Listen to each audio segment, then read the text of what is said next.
On this episode of the OverArch podcast, we're speaking with Ryan Baker. Early on, Ryan had the work ethic to take on whatever he could, including a paper route. And that drive carried forward after graduating when he made the decision to head overseas to study and work in the UK. There he immersed himself in the world of youth soccer, which eventually led him to bring a soccer franchise back to Canada and help grow it across the country. Along the way, Ryan's had to make some very big decisions, balancing family, leadership, and what it really takes to build something meaningful from the ground up. Here's Ryan Baker on the OverArch podcast.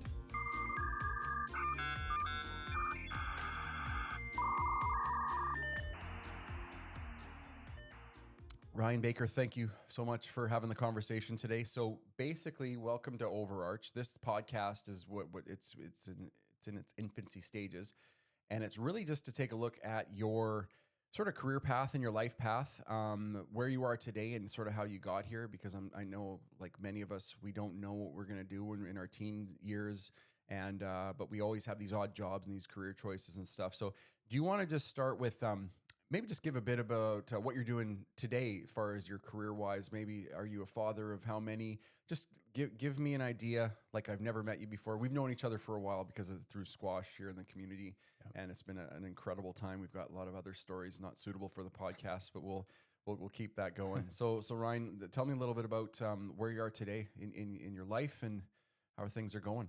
Sure. Yeah. Well, first of all, thanks for having me on the podcast. Really appreciate it. No I'm excited problem to have this conversation. So I am first of all, a father of two. My wife, Michelle, and I have a 12-year-old and a 9-year-old.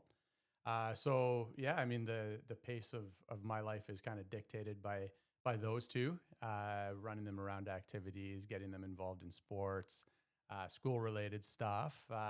So yeah, we had a dog up until recently. I think I told you, we just recently. Yeah, sorry to hear that, man. Put down our beagle, yeah. which was obviously tough for the family, tough for the kids, but we're already looking at new dogs and where we're going to go from there. But professionally, I'm a Little Kickers franchisee.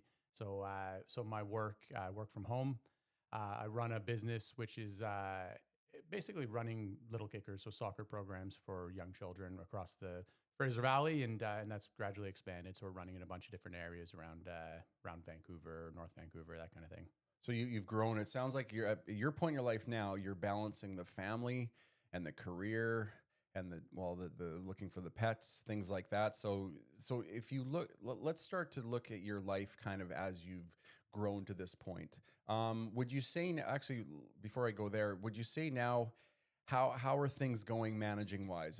Do you have a system in place? Obviously you got a good partnership. Like, how are you feeling right now with your career work-life balance, as they say?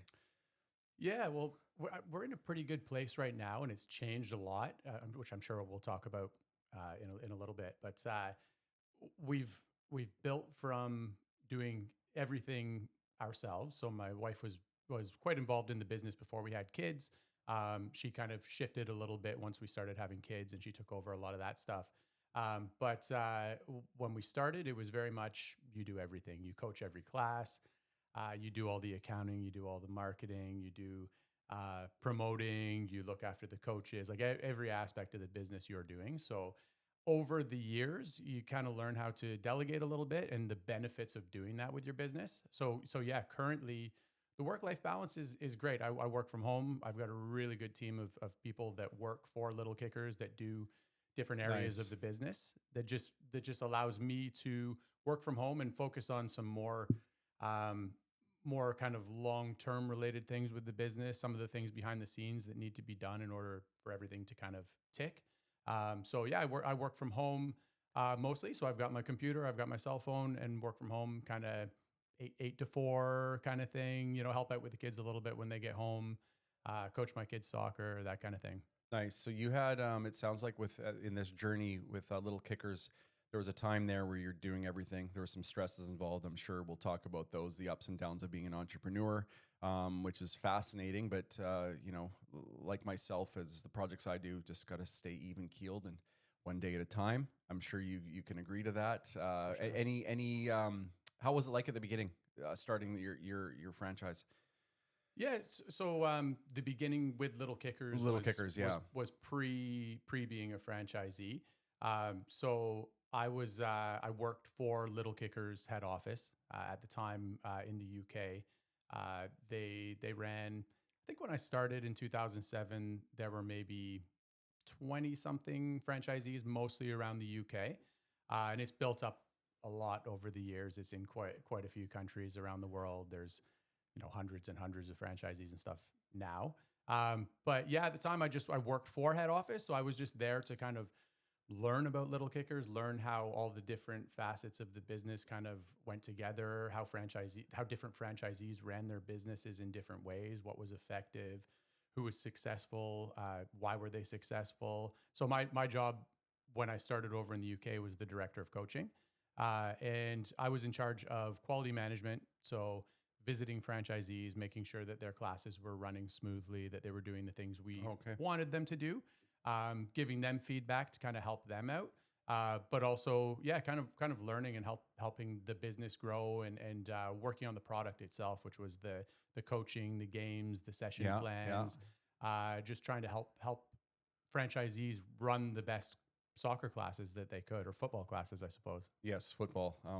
Well, it's okay. So you're talking about UK there. So so that's cool. We're gonna get to how you got, because we're not recording in the UK right now. We're in Canada. So let's as a young person, Ryan, like where are you from? What part of the world are you from? I'm from Ontario. Yeah, and just lived in a few different areas around there, but mostly grew up around the Barrie area. Okay. So as a young person, do you remember your first job? What was it? My first job was I ran a paper route. Nice. So my sister and I got a paper route, and I remember it really well. We had one big block that we lived on. There were 62 houses. Perfect. So we delivered 62 papers, and I learned so much from that paper route because it did not pay very well at all, as you can imagine. No, a lot of McDonald's coupons. I remember getting paid. It did not pay well at all, and it was terrible, but good. Yeah, it was. But we would get the papers and all these at the time. All the local companies, the grocery stores, and the Canadian Tires and stuff. They'd have the flyers in the papers, which you see a lot less of that now. But we would get them all delivered separately. So on a big Saturday newspaper, there would be the newspaper, and then there would be maybe, I think sometimes there'd be as many as like 25 to 30 flyers or inserts that went into the paper. So our job wasn't just to deliver the papers. I think there were routes where you just got the paper and you delivered it and you got paid and it was great.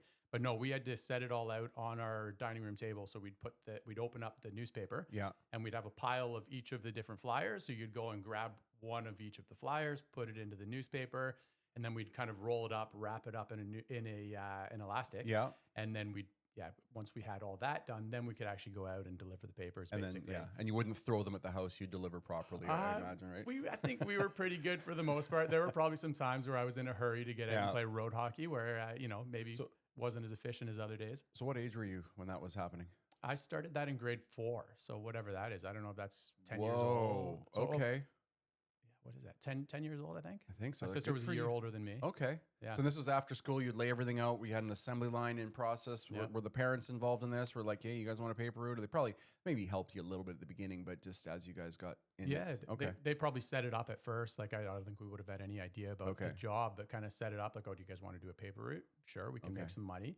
And they kind of promoted it to us that if we did this, whatever we saved towards something we wanted, I think maybe my first purchase was rollerblades. I wanted some rollerblades. So they're like, okay, if you get a job and you save half the money towards that, we'll contribute the other half. So there's just some really good lessons about money and hard work and stuff. And it was a lot of the times it was the last thing that I wanted to do. Yeah. But then you got the value out of it where you got this, real money and then something tangible, like being able to buy the things that, maybe you asked your parents for and they didn't want to give them to you. Yeah. So that makes sense. So I can see you're process orientated very early on, and to today. Are you seeing the connection now? That's why I brought you on the show. I want you to see your life. Right? That paper. That's how I ended up here. That's how we got here, and that's the end of the show. Thanks for visiting. Maybe a few things in between, and then life happened. Whatever. No, so that's great. So in your early childhood, I'm going to talk a little bit about sort of the tasks and the jobs and the gigs you had up until then we have that sort of post-secondary world. Whether or not you went to university, we'll find out. But just that early 20s kind of trying to find out, okay, I'm a young adult, I got to do it on my own. So we're still in the childhood era. After your paper route, were you still doing little gigs here and there, pulling weeds for grandma. That's what I did. But Yeah, I did. they never paid me. I was Yeah, the jobs for grandma don't usually they pay don't very get well, paid, no. if at all. Maybe a cup of tea. cup of tea and a biscuit. Yeah, I had a lot of gigs. The paper route, I think my sister eventually ended up getting another job or something. So I kind of took over the paper route on my own, which was fine because I got all the money instead of having to split it. And then I had all kinds of different like side gigs as well as little jobs and stuff. So I worked at the local gas station that I could walk right to. on. Yeah. So I pumped gas. I think we had a better tech. I think we called it a petroleum dispensing technician just to make it sound Yeah, fancy. of But course. I pumped gas and Your LinkedIn profile. yeah. I don't know. Wasn't around, but But back when I think gas at the time was in like the 40 cents per liter, if I remember correctly, you know, like 47.9 for a liter of gas. the good old days. Yeah, so I did that. I had little jobs, like a friend and I would go to a golf course and pick up golf balls and then try to sell people golf balls. At one point I would go, well, actually when I was up at university, it was a little bit later on, but would go and anything to just kind of make a buck. So we'd pick blueberries. There's wild blueberries everywhere, kind of like blackberries here. Nice, dude. Up in Sudbury. So Holy cow. so we'd pick blueberries and then sell them out of our trunk or sell them to our neighbors and stuff. I worked at Sport Check. That was a big job in high school. Okay. That was the first job where I kind of made proper money. It was on commission. So you got to know product, and I was in hard goods. So we would sell skis and hockey equipment. And the more you sold, the you got a percent, you got 6% of everything that you sold. And it was actually like, okay, kind of like maybe like a waitressing job or something like that. Yeah. You kind of got the benefit of a percentage of all your sales. So like the tip system and whatnot. Yeah, kind of. That's pretty cool. Okay, so I'm starting to see a trend here, man. You've got sort of that entrepreneurial, you know, kind of get out there. I mean, nobody said, "Hey, Ryan, go pick blueberries." You guys kind of figured that on yourself and say, "Hey, I think we got a business here." So that's cool. Yeah. See, I didn't know this about you. See, we talked about this earlier. You know, we play squash.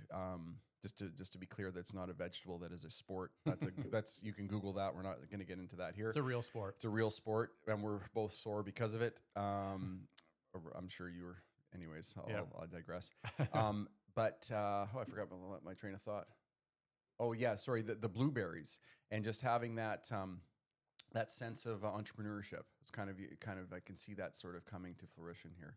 So what age were you doing that? That was kind of university? So that was university. Which is good. We can get right into university unless there was an odd job as a kid where I don't know, you were a model or flew airplanes or something crazy like that. But I can see you had a good work ethic growing up and just like a bit of a hustle in you. Yeah, I think so. Like going through high school, I know not everybody had a job. You know, they're focused. True. They were playing sports and you know maybe some of them who didn't have a job were studying harder than what I was. You know, maybe studying wasn't my number one priority or anything that made me excited.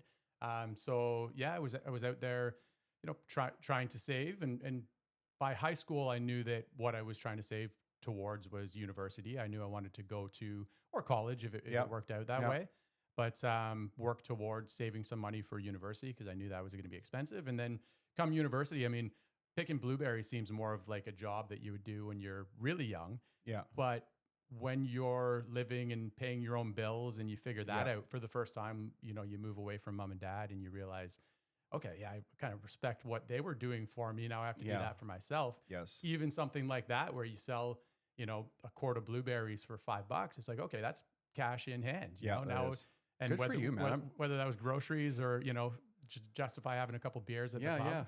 Yeah, so, I never knew that about you. And that's what I was talking about. Like we go to the pubs and whatnot. And we yell at each other over loud music and the TVs and a group of 20. But it's interesting. I never knew that. That's very cool.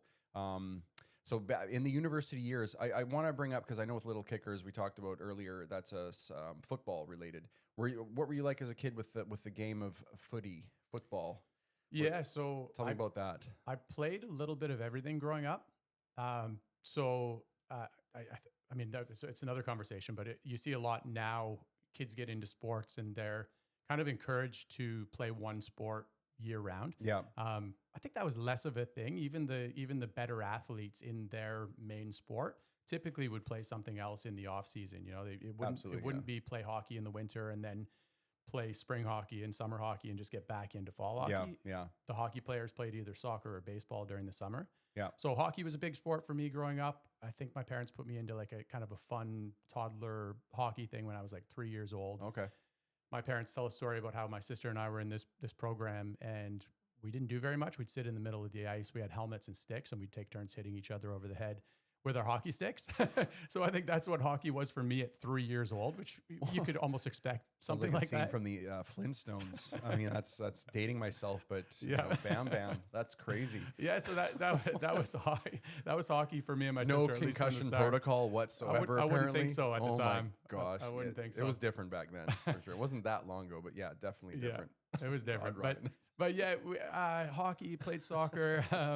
We were pretty active. We were a pretty active family. So we always had dogs. So going for a walk as a family was always a big thing. And I feel like we did it most days. Yeah. And I just remember being on walks, and I would have races with my old man. He'd always have these races with me, which he would continue to do until I think he realized I was going to beat him. And 100%. then he cut that off. Yeah. There comes a time. So yeah, I literally played everything.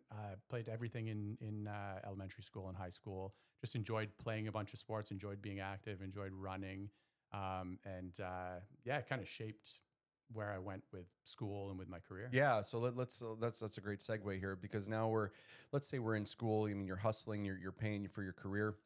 Sorry, for your education. You mentioned UK earlier on, so we're going to cross the ocean here. If it's safe to go to this now, because after school, is that where you decided I'm going to go? Take me through that process as a young person. I know it's scary when you're like first graduate. Maybe let's take it from when you graduated from university, and you're sort of sitting there going, okay, what next? Like I remember having that moment in my life. Like, I don't know what I'm going to do tomorrow. I just graduated, and now I got to get a job. So what was your mindset there? Yes. So I feel like I kind of have to take it back a little bit. Sure, just because the program that I took in university was sports administration. So again, sports kind of drove me to get into that program. Nice. Okay. That makes sense. So then getting into my career and moving over to the UK with the Little Kickers, it kind of started with that. And I remember even taking it back a little bit further in high school when I was trying to figure out what I was going to do for a career. I remember feeling a lot of pressure. So we had to apply to the universities. I think you were allowed to apply to 3 different universities. And I was like, oh my goodness, like this is a big decision. Whatever I apply to here, I have to choose one of those careers. I have to go do 4 years in whatever this program is, and then do that career almost as if it was like, you take a program and you get into a singular career. And then I thought the weight of that was like, I'm choosing what I'm going to do for the rest of my life. So I went through these, they called it a view book, which showed all the programs of universities and colleges in Ontario. I didn't really know what I wanted to do. So I just flipped through the pages, and I looked for the word sport. Literally just looked for the word sport, and like, okay, there's sports broadcasting at Ryerson University. Oh, interesting. Like, okay. That sounds cool. Okay, we'll put that on. We'll put that on the list. And then there's sports management at Brock. Okay, cool. We'll put that on the list. There's sports psychology. There's phys ed teaching. And then sports administration was the one that I ultimately got into at Laurentian. So that's a business program. So you get your Bachelor of Commerce, but you specify, like you do all the business courses, and then you do them also in sports. So sports finance, sports marketing. So you had a focus of career, kind of like, because I remember my university is like, okay, I don't know what I'm going to do. Let's just go. But sounds like you really had okay, this is a stepping stone to the next level. Good for you. Like, sort of that was okay. It's not everybody doesn't have that. Yeah. And I knew I eventually worked for the university for a year before I went over to Little Kickers, and was recruiting people to come to the university, talking about all the different programs that we offered. And then I realized at that point that most people pivot, so even starting in a program that's more specific, like sports business. A lot of people start in a Bachelor of Arts or a Bachelor of Science. They do some general programs. And then they think they're going to go in one direction. They change again. Yeah. So I ended up seeing it through because it was something I was really excited and passionate about. Good. Yeah. I mean, the lucky, well, not lucky one, just sometimes it takes a little bit longer to figure out what you want to do. And even today, I mean, I think anything with these conversations, it's really about anything's possible with your career. It's not like one thing only, and if you don't make it, oh no. But you weave and you duck and you whatnot. But try to survive. Okay, 100. Yeah, first. So basically, now that is it safe to say to sort of graduate and then get to Yeah. okay, what's next? Obviously, with this program, that's I could see myself having a little bit of okay, I've got that direction. I didn't have that direction. I got a bachelor in chemistry, Oh, and okay. so great networking. I enjoyed it immensely, but just I'm not a chemist. So for you now, Right. Yeah. I'm actually interested to see how you pivoted from still there as I well. still don't know. I'm still trying to figure it out. So you now interesting how you decided to go to the UK. Can you talk about that transition and that Yeah. free will you had? Yeah. Well, so my mom is English. She was born there. Still an English citizen, permanent Perfect. resident Yeah. here. And so I found out about the job through the director of the program. They had contacted our program because I think they had a Canadian working in the head office over in the UK Okay. who happened to go to Laurentian University. The owners of Little Kickers had a cottage in Ontario that they always used to visit in the summers and stuff, and had decided, I think, already that they wanted to eventually move to Canada as well. Oh, cool. English family. So I think they were kind of thinking, oh, if we got a Canadian to work over here for a couple of years, they could then go back and help us set up in Canada. So yeah, I'm getting ahead of myself a little bit, but so I saw the application, or like basically the job description. I was like, Yeah. okay, that's quite interesting. That would be cool. And Yeah. when you graduate from school, different sports administration graduates went in different directions. Two of the main areas were amateur sport or professional sport. Okay. There's a co-op that goes with the program as well. So a lot of people would maybe follow whatever they did in their co-op. If they started and did something for 8 months in amateur sport, they started to make some connections. And the amateur sport community in Canada is pretty small. A lot of them are based Yeah. out of Ottawa, and you can kind of hop around a little bit. Others went into professional sport, and there were a lot of cool opportunities, which all of them would have been amazing. Yeah. I would have enjoyed all of them. But I thought, okay, well, this is sport related, and I wonder if I can even can I go to England? It's a Can you pretty work big there? move. Can you? Yeah. Can I yeah. work there? Do I need a visa? So I Yeah. kind of looked into that, applied for it, realized that I could get a working holiday visa, and work there for a year, stay there for 2 years, and work there for a year. Yeah. I worked there for 2 years, but but Yeah. anyways, I went over there. I think I did get my citizenship while I was over there, so Okay. everything was kind of above board. But yeah, just applied to it, not thinking too much, and not thinking that I would get the job. Well, I was just gonna say, like, emotionally at that time in your life, were there any fears, any apprehensions, any like, okay, what the heck? Any sort of like moments where reflection, or what were you feeling emotionally at that time, if you Yeah. can remember? Yeah, well, I had a good job at the university. I knew I wouldn't stay there forever. It was a Okay. recruitment job, which a lot of times, recent graduates and stuff would do for a year or two, and it paid Yeah. pretty well. And you travel around the province, which was super fun, a super fun job to have right out of university. Yeah. But I knew I was pretty sure that my path wasn't to stay at Laurentian University and work my way up there. Mm-hmm. So it just seemed like a cool opportunity. But yeah, I was apprehensive because I'd be going and doing it all on my own. I'd be leaving all of the creature comforts from home. Yeah. At the time I was still living in Sudbury, which was about 3 hours away from my Yeah. family. Yeah. I'd been living away from my family, but they were there. I still did all the holidays with them and stuff like Yeah. that. So yeah, there was some apprehension. I remember talking to people that I trusted, family and friends and stuff. Okay. And resoundingly, everybody's like, "Oh, you got to do that. Like that sounds like a really cool opportunity." For sure. So yeah, I got the job. I was like, "Oh, okay, that's surprising." Okay, so getting the job is what? a big help, right? Yeah, that's So like, all right, now when I get off that plane, it's not you're not just stranded. You're okay. I got a purpose. Okay, so that's good. yeah. So I had somebody, the owner came and picked me up at the airport, and they let me stay at their house for the first month Okay. while I found a place in London where I was going to be based for the job. Yeah. So that's good. Yeah, I can imagine it would be a different feeling if it's like, okay, I'm going to move to another country and find a job once I'm over there, and Yeah. this is the amount of money I have to get me through. Yeah. At least I knew there would be a paycheck Yeah, eventually. I couldn't imagine doing that. Like, well, now I'm older with a family and whatnot. That's I don't even want to do that because I'd get lonely. Where's my family? Yeah. But yeah, that's a freaky thing. So, have you ever? Not that we need to go down that road, but like, can you imagine like if you didn't get that position? Like, okay, wow. Do you ever? I mean, you're still in the sports world, so I think you would have found something similar. Not similar, but I mean, you never know. You ever think about that? Has that ever I do. pop in your mind? Yeah, no, I do all the time. And there were times through my career with Little Kickers, through working with them and the different pivots I had, working in the UK and then working with Little Kickers in Canada, versus running franchises. I could have maybe continued the path working for Little Kickers head office, Little Kickers Holdings and stuff, and kind of tried to see where that took me. Yeah, eventually stopped working for Little Kickers and just focused on running my own business as a franchisee. And to think where I would be if I hadn't taken that job in England, it would be completely different. And again, the people that I graduated sports administration at university with have some really cool jobs. But I've always kind of thought, like, as cool as it would be to work for a professional sports team or to travel, and there's so many unbelievable jobs, I wouldn't trade what I do now for any of it. So, it's fascinating how you look back on that and you see other people as they grow. I mean, I've gone to school with people that, they're surgeons now, or they're doing this and that and other things. You're going, it's fascinating to see, like, if you went left instead of right, kind of, okay, where could it have been? I mean, you're not looking, as long as you don't have any regrets, that's the biggest thing, right? But as long as you are taking the chance, you can't have regrets. I think so, yeah. And what would I be doing?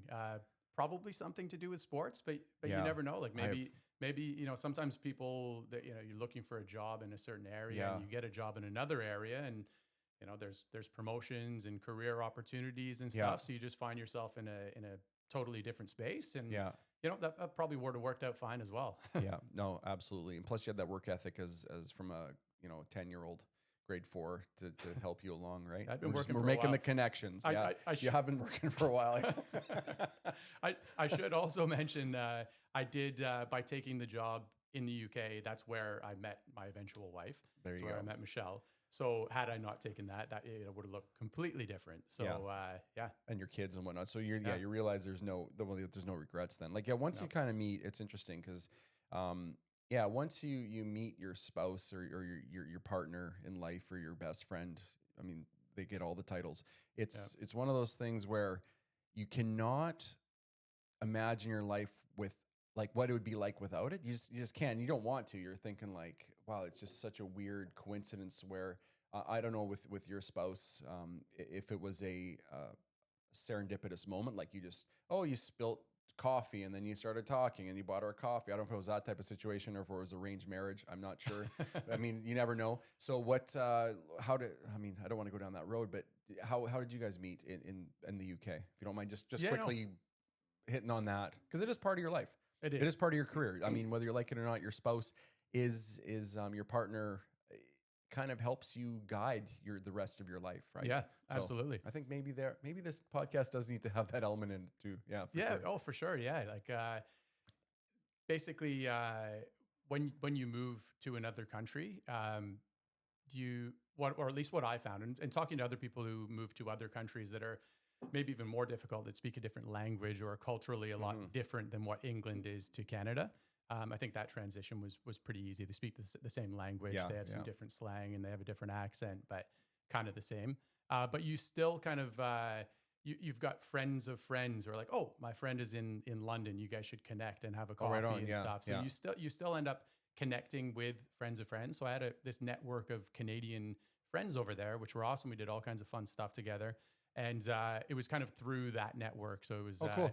Yeah. So one of those friends of friends was friends with Michelle and her sister Laura. I met her sister first, and then her sister talked to Michelle and just said, "Oh, I think maybe you'd like this guy, Ryan." Yeah. And she's like, "Yeah, no, I'm not interested. Oh, well, I'm not interested in starting anything. I'm good." But eventually, we ended up at the same party. It was a party that. It was all like home shares. Like the cheapest place to stay was like rent a room within a house and get to know all these people there. Yeah.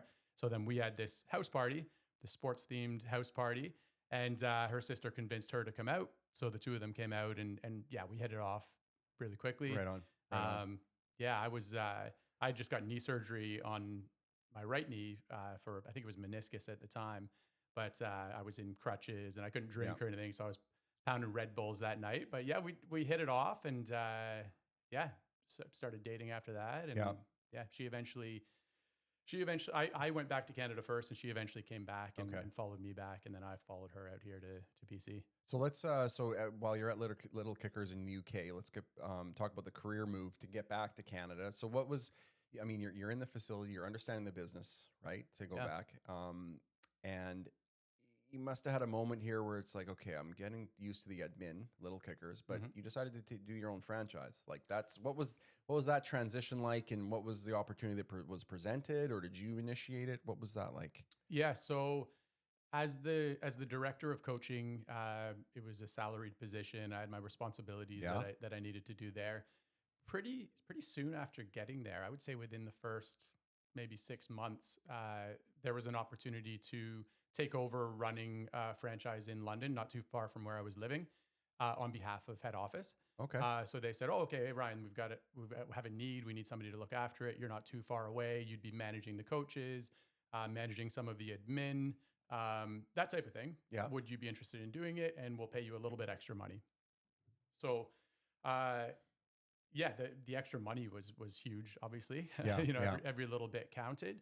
So I was like, yeah, for sure. And plus the opportunity of being able to run a franchise, because my job was quite different. So I was out there training franchisees on the product, on the Yeah. coaching. Yeah. I was For sure. running master classes once a month Yeah. in Fulham near Chelsea Stadium. Once a month, and franchisees could send their coaches, and I would Yeah. teach them, how to run classes, how to play different games and Yeah. structure things and that kind of thing. But I wasn't learning at that time how to actually run a franchise and all the things that went Yeah. into that. So having that opportunity was incredible. So then I was able to kind of figure things out. One, from visiting all the different franchisees, and, Yeah. and then the other just from running my own little franchise. Yeah. So yeah, it kind of led into running my own in Canada. We kind of went with that original plan where the owners of the company, again, they wanted to eventually move to Canada. Okay, so we weren't in Canada yet. Like, so you're on the UK. Canada's Yeah. just a barren plane of the earth, just a curve. Yeah. And then, so you're in UK. Okay, so you a bit of a pioneering story here, I'm hearing. So go. Yeah, well- Okay, so take me through that. So the Christine, the original owner of Little Kickers, Of Little Kickers. Okay. she had a really good business mind, and she always knew that she wanted it to be bigger than just this one class with her kids in Yeah. Yeah. wherever it was, Balham or something in London. She knew she wanted to expand it and that there would be a demand for it. So she always had the desire to build it out internationally and open up in different countries. Yeah. But originated just with her kids. Yeah, it originated Very with her cool. kids. Good, great story Yeah, there. she had a great job, and she's like, okay, again, back to work-life balance. She's like, I'd love to be able to spend more time with my kids Love and it. not be commuting to work and spending all that time there. I wonder if this could be something, and that's how it kind of became what it is today. Right on. But Well, that's a whole other story, but it's a really cool one for sure. Yeah, it's super interesting. But Yeah. yeah, she was really driven with that, and it started to expand to some different countries, and I was able to be one of the first to open up in a new country. I can't remember exactly where it was. I think it was maybe in South Africa and Australia and around the UK and Northern Ireland and Ireland and stuff at the time. But so we kind of stuck to the original plan, where I worked there for almost exactly 2 years and a bit. Yeah. Moved back to Canada, ended up settling in kind of Whitby area near Toronto because my parents were there, stayed with them for the first little bit.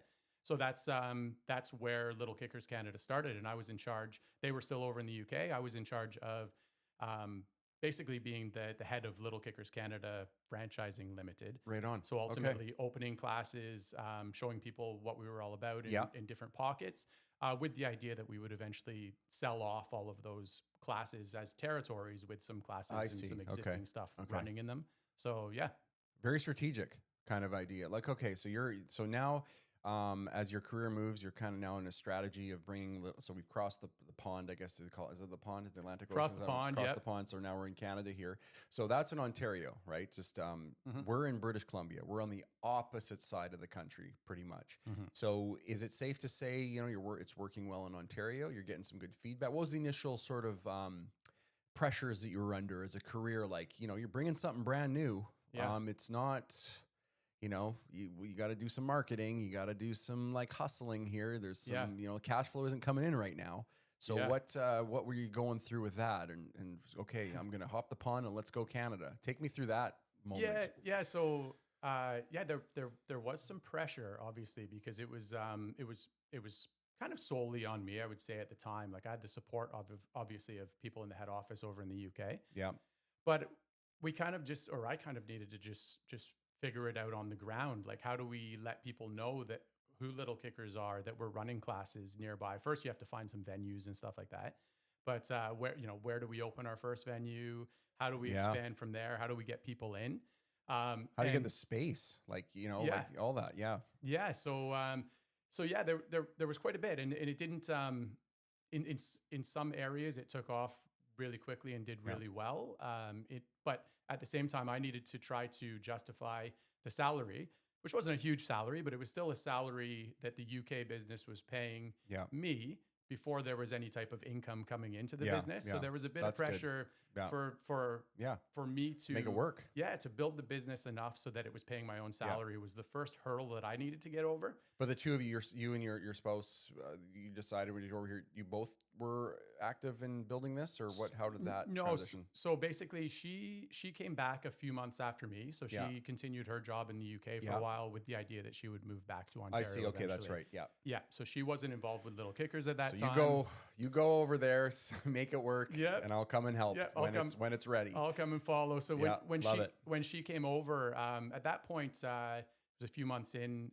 We had a few different venues in a few different areas. Like I think Yeah. we had one in Whitby, which was pretty close to home, and we Yeah. had a couple, I think, in Toronto. We eventually kind of we put it in Oakville and Newmarket and Richmond Hill. Anybody who's from around that area would know. But a bunch of different pockets Okay. within maybe an hour drive of Toronto Okay. in any direction. Were you setting up these conversations before you came to Canada, or you're like, "Hi, my name is Ryan. I got this wicked program here from the UK." Like, what was that No. like? Take me to the first phone call. Like, how are you asking people who you are and what you want to bring? Yeah, it didn't really start in the UK. There wasn't a whole lot of groundwork before that. Okay. It was more move back, and with Little Kickers, it's not necessarily a conversation with somebody to say, hey, would you mind having our program here? It was more Okay. finding venues. So like, okay, finding suitable space. So Perfect. during the indoor season, it could be schools, it could be churches that have gyms or small church halls. Outdoors, it's kind of talking to the field renting authorities, Yeah. the cities, the Yeah. municipalities. So ultimately, find space, and then once you have the space, promoting the business and trying to get people in there. Within that space, kind of within the venue, you'd start Within that promotion and kind of build it out. Yeah, within that area. So Little Kickers Yeah. generally Cool. back then and still now is one of those ones where franchisees try to run classes in all the different pockets of their territory. Yeah. So anybody can go to a class near their house, essentially, rather Yeah. than let's invest in this big facility and everybody comes to that one facility. Yeah, that There's makes obviously sense. a lot of risk with Yes. picking up a big lease or buying land and that kind of thing. Yes. Yeah. Filling the space when we're not there. So it's a lot less risk. Basically, you find a venue, you promote locally, and back then I don't think there was really Facebook ads and Google ads and stuff like Yeah. that. Roughly what year was So this? it was 2009 was when Yeah, not really. if it was there, I don't think we were using it, Yeah. and it wasn't as widely used. It was more just boots on the ground. So you'd go to parks and give out flyers. Oh, right on. We would go to Okay. preschools and nursery schools and say, hey, can we come in and do a free class for you? Yeah. In return, will you give them some flyers or send out an Yeah. email to your people? We did things like a couple bench signs, like bus bench signs. One of our venues, which really helped us out, had one of those big signs that you put the little letters in. Yeah. Yeah. And they put, for a month, I think they put Little Kickers website, soccer for young children, something like that. And that really took off because it was on a main road. So we were able to fill up all those classes and then open extra classes side by side. Yeah. And then Yeah. from there, it kind of just like organically, it's like, okay, well, we need another venue over here Nice. to kind of satisfy this demand and kind of built up from there. It's interesting with marketing. You're right. Like you don't have no ROI on it. You don't know if you put a billboard up for so much, things are going to work, but it just, that's pretty cool. Like it's things, especially when you start getting those registrations, click coming in, you're going, okay. Ooh, was there a moment there where, okay, this is going to work? When did that happen? Yeah. So there was a bit of a stretch. I remember having a conversation with the owner at one point. where she maybe wasn't super happy with how quickly it was all happening. And part of that is like, yeah, the UK is kind of paying the salary. When are you going to be able to pay your own salary?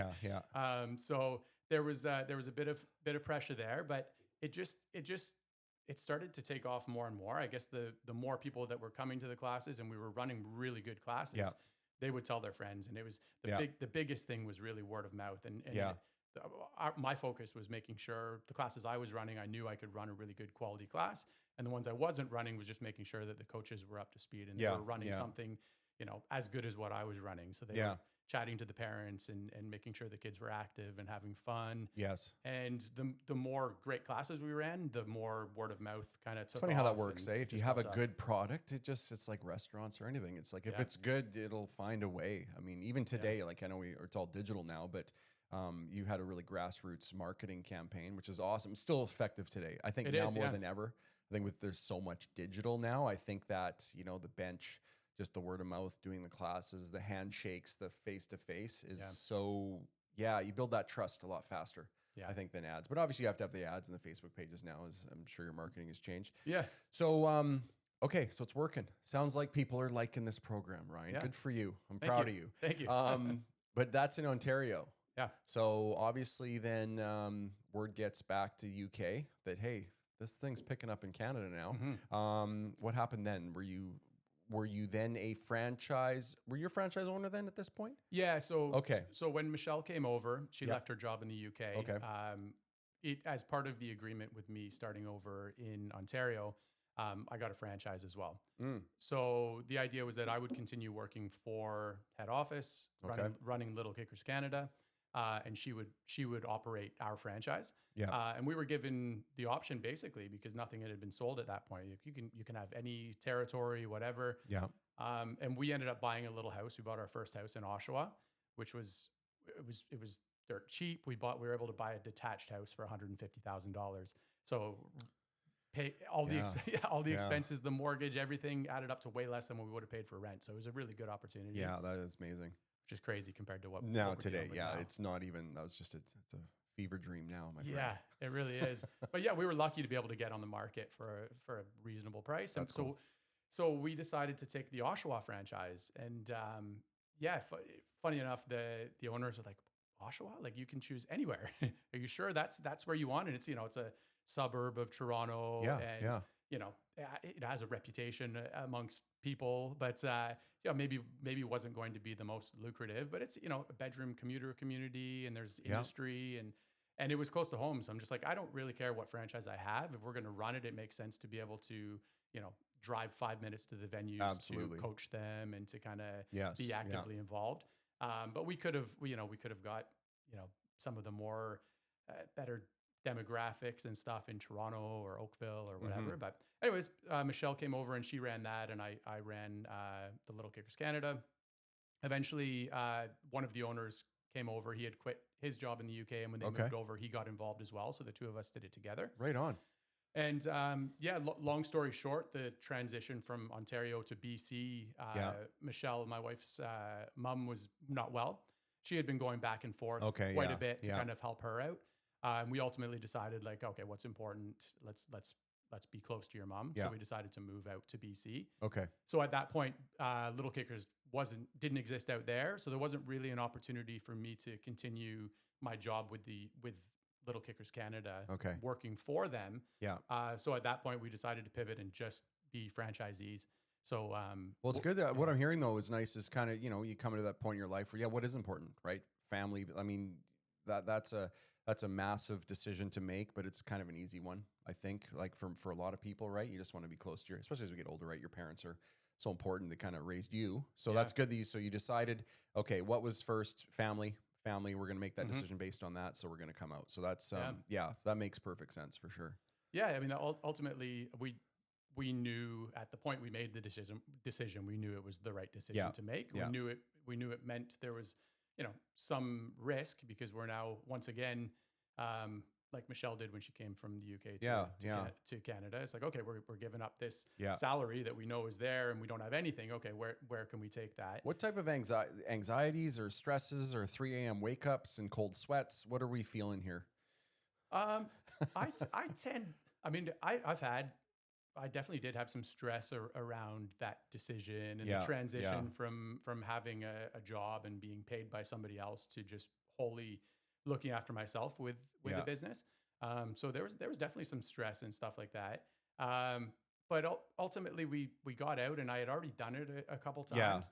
that's good. Yeah, Had some experience. the experience running the franchise in the UK was super valuable. Yeah, But then also just like opening in a new territory that had no idea what Little Kickers was. exactly. I'd done that before, so I was like, okay, these are the things that worked, these are Yeah, the things that didn't, and we knew we would make some mistakes along the way as yeah, well. That's all yeah. part of it.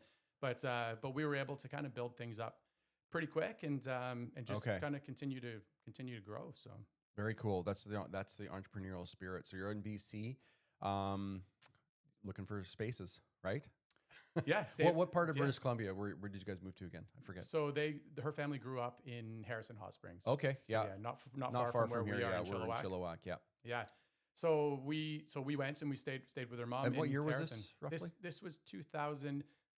I moved in December, just before Christmas, December of 2011. Okay, okay. So I'd kind of done 2 years in the UK doing that job, and then Yeah. 2 years in Ontario doing that job. Okay. And then this was the new thing, was like, okay, we're going to be franchisees. How are we going to do this? Yeah. So yeah, just before Christmas 2011. Okay. Yeah. So you're here. What was the first? How did that? How did the foundation grow here? Which is, I mean, soccer in the Fraser Valley. Obviously, you're new to British Columbia at this point. Yeah. It is massive. I mean, I grew up in British Columbia, and all the teams did really well from down here because of the Oh, yeah. seasons. Yeah. I was more from the interior, which was frozen during, so we were always indoor doing other things. But Yeah. down here, soccer was very popular. Yeah. So I'm sure you found that out pretty quick. Yeah, we did. Yeah, and I remember that as well because in Ontario, yeah. it's a smaller season, kind of like Yeah. you. Whereas here, they're playing year round outdoors. Yeah. So yeah, and you could see that the university teams in Canada, a lot of the West Coast teams do Yeah. really well. So yeah, we could tell pretty quickly that soccer was a big sport.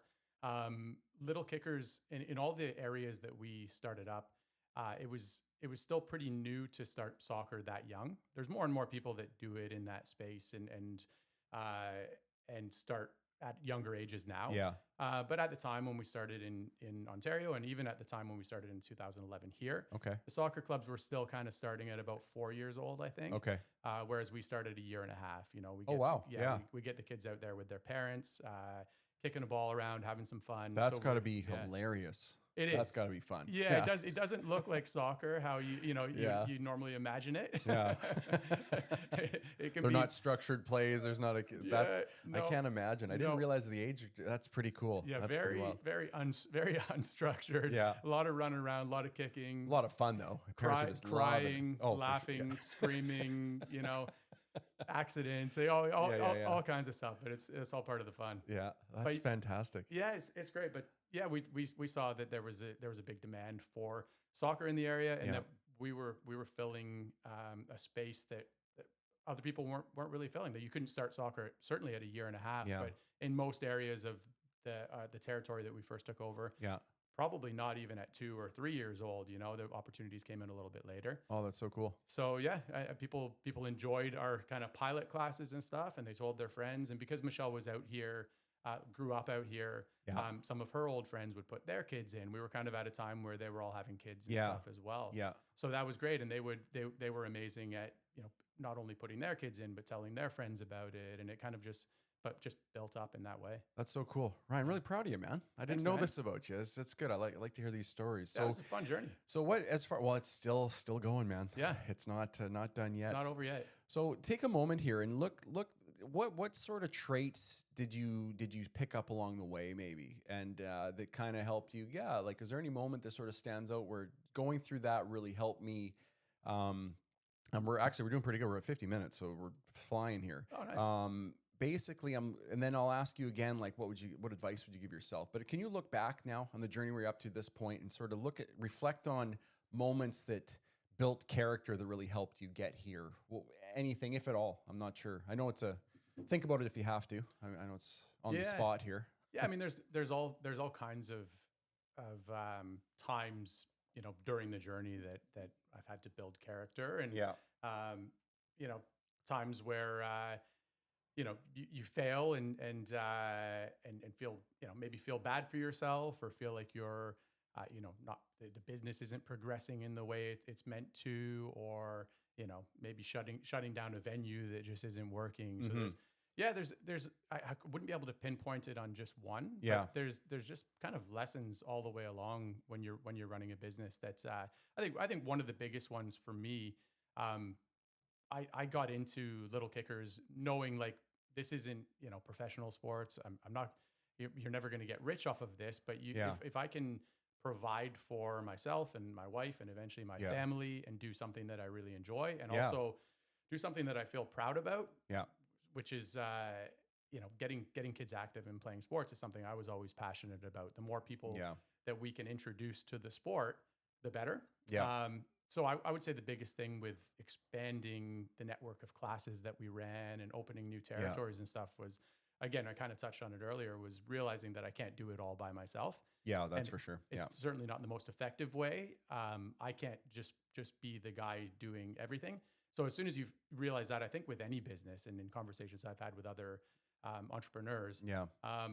once you realize that you need to put trust in other people and think about how you can do that, how you can delegate or just shift some of the tasks that you're doing that take up all your time, so you Yeah. can maybe better use your own time to build the business. And then you realize like, okay, why didn't I do this 3 years ago or Yeah. 5 years ago? That would have been so beneficial. But it's like, okay, this is amazing, and they're doing exactly what I was doing an awesome job. Yeah. Okay, now what am I going to focus on? Okay, we're going to do that, and then you kind of shift. Okay, maybe somebody can take over that part. So Oh, I can, yeah. Okay. So I think just the lessons of feeling maybe stressed about having all the weight of the business on your shoulders. Like, Yes. okay, I need to coach every class because I know how great I can run a class. I can't, if I leave, then, the people are going to leave because now they're going to No have one's some gonna- new coach that isn't as good. And it's like, that wasn't the case at all. Yeah. Then I had to realize, how can I be a leader, and whoever takes my place, make sure that they're running the class in the same way Yeah. with the same passion. And, you're obviously going to lose some people along the way Yeah. in transitions. Well, they'll have with their career coaches choices and stuff like that. their Yeah. journeys to choose from for sure. Yeah. So and then that's how we ended up getting some unbelievable coaches, and like, oh, and then you think that about them. It's like, okay, this coach I've had for 5 years who's doing this Yeah. amazing Yeah. job. We can't lose them, and Yeah. you always kind of go through that process, kind of like, but wait a minute, I pulled myself out of there, and Yeah. that person took over and did a great Yeah. job. So nobody's bigger than the brand. They move on, and you kind of Yeah. you build these tools to be able to deal with those kind of things. That's So, good that you were yeah. able to like take that burden off your shoulder and sort of delegate some things. I think that's what a lot of entrepreneurs or maybe business owners might feel at the beginning is like, if I don't do it, oh no, it's not going to get done. Mhm. And then you just like put more and more work on, and you're not free to explore and be creative because you Yeah. got to get the work done. Right. I felt that too in my ventures. Absolutely. So looking back then, what advice would you maybe give your younger self? Not, just growing up. What are some good traits that really helped you get through some tough times, and maybe when you enjoyed the amazing times, right? There could have been some moments there as well. So what kind of advice looking back would you give your younger self? How to deal with all this Yeah. life choices you're about to make? Well, I think stress is a tough thing, and it's probably it's not super controllable sometimes, and maybe a misuse of your energy. Yeah. That those times when you are super stressed and you feel like everything's kind of piling up, and like, how are we going to get through this? You always tend to get through it, so it's not worth losing sleep over and stuff. Yeah. So I think I would just, if I were to go back in time knowing what I know now, I think I would worry less about some of these things that were happening with the business or with the personal life, and just know like, okay, yeah, we may not have a solution right now, but we're going to get through this and it's going to be fine. Yeah. So I think I would probably stress a lot less about some of those things now, realizing obviously you come through the other side and maybe you're better for it after. So Yeah. So what does success look like for you now? This is my last question here, buddy. We're doing, fantastic. I mean, there's a lot of topics we could go off on here, but I'm really trying to stay focused on the career journeys. Stay But focused. yeah, but what is success for you now? What does it look like for the future? What is success for you? So success for me now is being able to spend time with my family, being able to camp or go traveling or Yeah. skiing, skiing, just activities with the family, being able to be at home when they come home from school. And even if I still have work to do, I can kind of pop upstairs and say hello, see how their day went. So success for me is, yeah, now I'm working from home, managing a bigger company, but I'm not gone every single evening and every weekend. That's nice. I'm able to do stuff from home. I'm able to, coach. My kids have gone all the way through little kickers, and they're playing. One is still playing soccer, so coaching his soccer team, and Right on. going to all my daughter's dance competitions, and just having the flexibility and that work-life balance to be able to enjoy family. And I know some people, you need to put food on the table, and prices are going up, and there's mortgages, and there's all these responsibilities, and you've got to pay for the dance and pay for the soccer. Yes, and, sir. The fact that I feel very happy about the fact that I don't have, a set 9 to 5 where I have to go into an office. For me, that's great for some people, but I'm happy that I'm able to kind of be home. So success for me is just being able to do the things that I love and spend time with the people that I love. Yeah. Well, Ryan Baker, you are a franchisee owner of Little Kickers, but you're more than that. You're a father and a husband first, and then not necessarily. I don't know even what order you're supposed to be in. Father or husband, they're equal. Maybe equal. They're probably equal. Yeah, I think that's the right thing. But thank you for your time. That was we're hitting pretty good. I mean, like I said, we could talk about a lot of other things, but the hour's up, and thanks a lot for talking with me, and welcome to the OverArch podcast. I really enjoyed it. Thanks for having me on, and I wish you the best of luck with this. Yeah, we'll get on. I'll have you on again on other topics. We'll get more political and all that stuff. But no, that's another brand. Maybe over some whiskey. Yes, that'll be another podcast for sure. But thanks so much, and thanks for listening, and we'll see you next time. Sounds good. Thank you.